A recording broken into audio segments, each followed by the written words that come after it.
ஸ்தலாட் என்றுள்ள கர்த்தருடைய வார்த்தை யாத்திராகமம் 20ஆம் அதிகாரம் 24ஆம் வசனம்.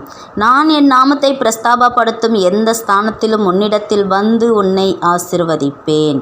ஆம் பிரியமான தேவ பிள்ளைகளே, நீங்கள் கர்த்தருடைய நாமத்தை நீங்கள் பிரசித்தப்படுத்தும் பொழுது கர்த்தர் உங்களிடத்தில் வந்து உங்களை ஆசீர்வதிப்பேன் என்று கர்த்தர் சொல்லுகிறார். அது மாத்திரமல்ல, எசையா 63ஆம் அதிகாரம் 7ஆம் வசனத்திலே கர்த்தர் எங்களுக்கு செய்தருளின எல்லாவற்றிற்கு தக்கதாகவும் அவர் தம்முடைய இரக்கங்களின்படியும் தம்முடைய திரளான தயவுகளின்படியும் இஸ்ரவேல் வம்சத்துக்கு செய்த மகா நன்மைக்கு தக்கதாகவும் கர்த்தருடைய கிரியையையும் கர்த்தருடைய துதியையும் பிரஸ்தாபம் பண்ணுவேன்.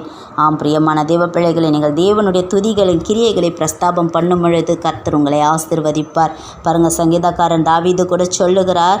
சங்கீதம் 105ஆம் அதிகாரம் 1ஆம் வசனத்திலே கர்த்தரை துதித்து அவருடைய நாமத்தை பிரஸ்தாபமாக்குங்கள், அவருடைய செய்கைகளை ஜனங்களுக்குள்ளே பிரசித்தப்படுத்துங்கள் என்று. கர்த்தர் உங்களை ஆசீர்வதிப்பார். கர்த்தர் உங்களை நடத்துவார். ஆமென்.